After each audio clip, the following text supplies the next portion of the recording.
بسم اللہ الرحمن الرحیم۔ معزز سامعین، السلام علیکم ورحمۃ اللہ وبرکاتہ۔ میرے پیارے عزیز دوستو، آج میں آپ کو بتاؤں گا اللہ تعالیٰ کے بارے میں کیسا عقیدہ رکھنا چاہیے۔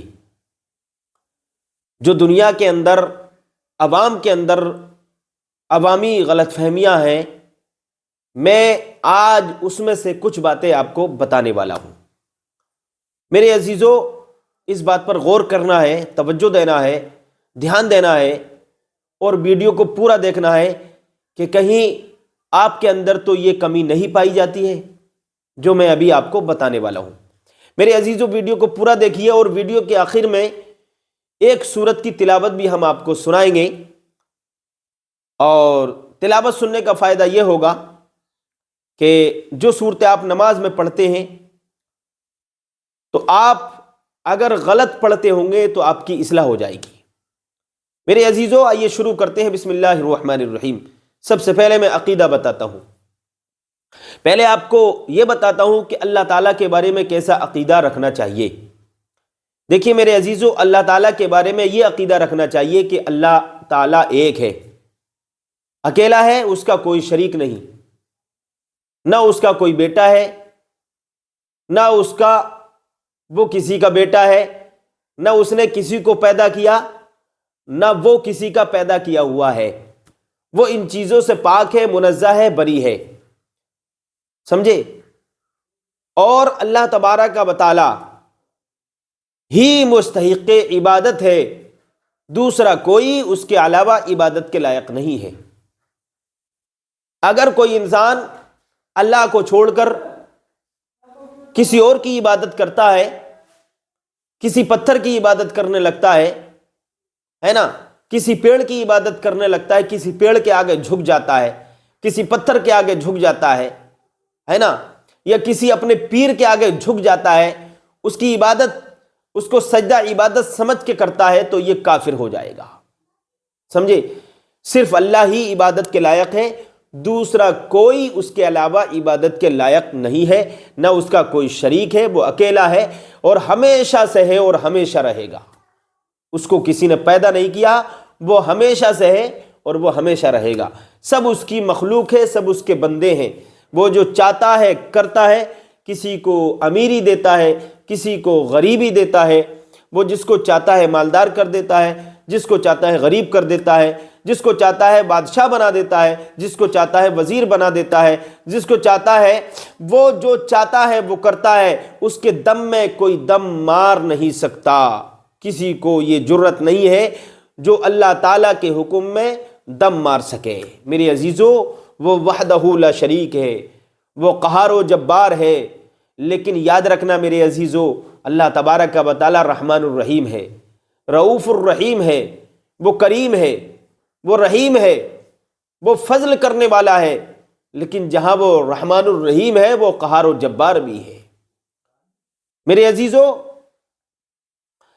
کچھ لوگ ایسا بھی کرتے ہیں، اسی دنیا میں، اسی زمین پر رہنے والے، کہ جو پنچات کرنے والے لوگ ہوتے ہیں، وہ کیا کہتے ہیں کہ اے پنچوں کے بارے میں بولتے ہیں کہ اے پنچاتیوں،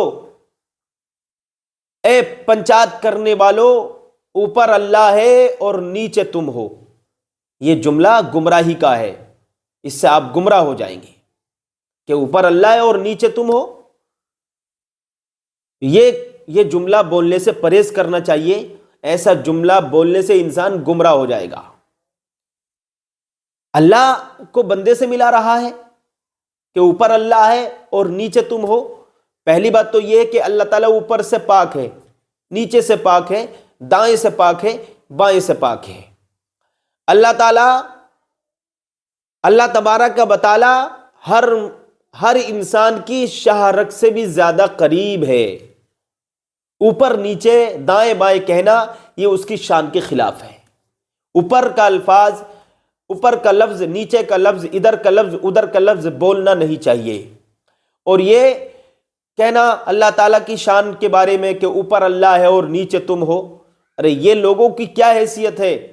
یہ لوگ وہ ہیں جو رات و دن جھوٹ بولتے ہیں، یہ لوگ وہ ہیں جو رات و دن نمازیں چھوڑتے ہیں، یہ لوگ وہ ہیں جو ماں باپوں کا ادب نہیں کرتے، یہ لوگ وہ ہیں جو بڑوں کا ادب نہیں کرتے، یہ لوگ وہ ہیں جو اماموں کا ادب نہیں کرتے، علماء کا ادب نہیں کرتے، یہ لوگ وہ ہیں جو شریعت اسلامیہ کے پاسبان نہیں ہیں، شریعت اسلامیہ پر چلنے والے نہیں ہیں، موت کی تیاری کرنے والے نہیں ہیں۔ ان لوگوں کے بارے میں آپ بولتے ہیں پنچایت کرنے والے جو کراتے ہیں پنچایت، وہ گھر مالک بولتا ہے کہ اوپر اللہ ہے اور نیچے تم ہو پنچایتی ہو۔ یہ گمراہی کا جملہ ہے، اگر ایسا آپ نے بولا ہے تو اس جملے سے پرہیز کر لیجئے گا۔ ان لوگوں سے استنجا کرنا نہیں آتا، وضو کرنا نہیں آتا، نماز پڑھنا نہیں آتی، بس گاؤں کے تھوڑی سی ٹھیکیداری اگر مل جاتی ہے تو وہ سب سے بڑا اپنے آپ کو مانتا ہے، لیکن شریعت میں ان ٹھیکیداریوں کی کوئی قیمت، کوئی قدر نہیں ہے۔ اللہ کے نزدیک عزت والا وہی بندہ ہے جو سب سے زیادہ پرہیزگار ہے۔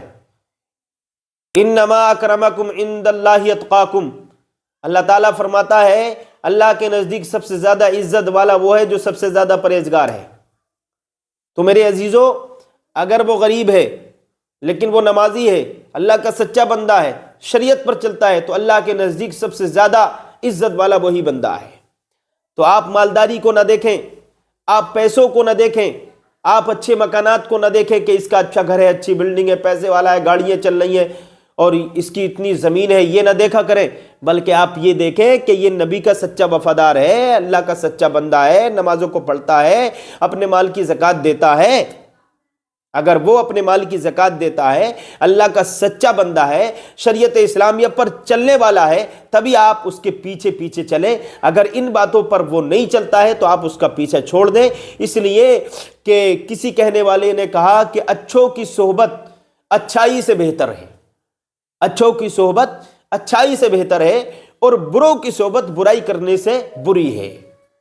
اس کا مطلب کیا ہے؟ یہاں سے یہ بات ہمیں معلوم ہو گئی، یہ سبق ہمیں مل گیا کہ اچھوں کی صحبت انسان کو اچھا بنا دیتی ہے۔ اصحاب کہف کا ذکر آپ سن لیجئے گا کہ ایک جانور تھا، ایک جانور ہے، کتا ہے نا، وہ اللہ والوں کے ساتھ ہو گیا تو وہ بھی جنتی بن گیا، اس کا ذکر قرآن پاک میں اللہ نے کر دیا۔ تو اچھوں کی صحبت انسان کو اچھا بنا دیتی ہے، نیک اور پرہیزگار بنا دیتی ہے، اور بروں کی صحبت انسان کو برا بنا دیتی ہے، جہنم کے دروازے پر لا کر کھڑا کر دیتی ہے، اور بعض برائی تو ایسی بھی ہے کہ ایمان تک اس کا برباد ہو جاتا ہے۔ تو بری صحبت سے بچیں، اچھے لوگوں کی صحبت اختیار کریں، انشاءاللہ تعالی آپ کی آخرت کی تیاری ہو جائے گی۔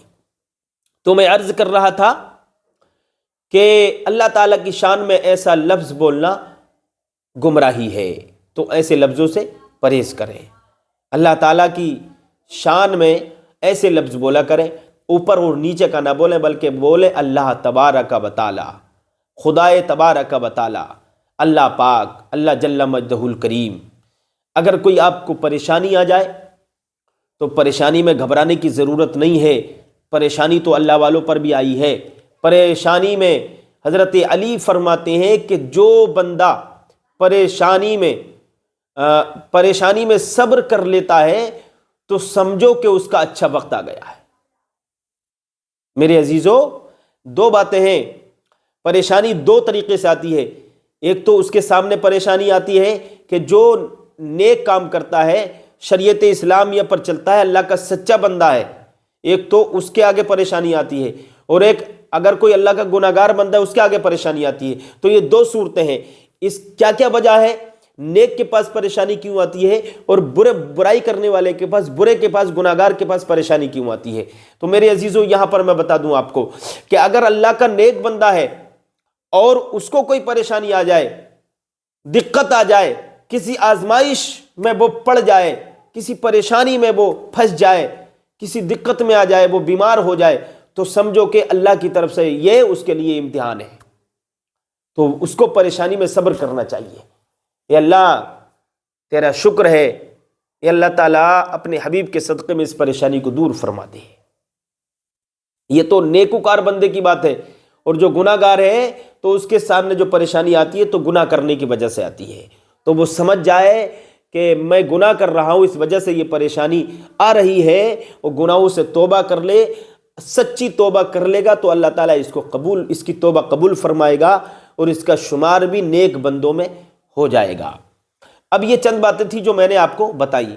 میں نے شروع میں ذکر کیا تھا، ویڈیو کے شروع میں آپ کو بتایا تھا کہ ایک سورت کریمہ کی تلاوت آپ کو سناؤں گا جو آپ نماز میں پڑھتے ہیں اکثر و بیشتر۔ سورت کیا ہے؟ اعوذ باللہ من الشیطان الرجیم، بسم اللہ الرحمن الرحیم، الم تر کیف فعل ربک باصحاب الفیل، الم یجعل کیدہم فی تضلیل، وَأَرْسَلَ عَلَيْهِمْ طَيْرًا أَبَابِيلَ تَرْمِيهِمْ بِحِجَارَةٍ مِّن سِجِّيلٍ فَجَعَلَهُمْ كَعَصْفٍ مَّأْكُولٍ۔ صدق اللہ مولانا العظیم، وآخر دعوانا الحمد للہ رب العالمین۔ السلام علیکم۔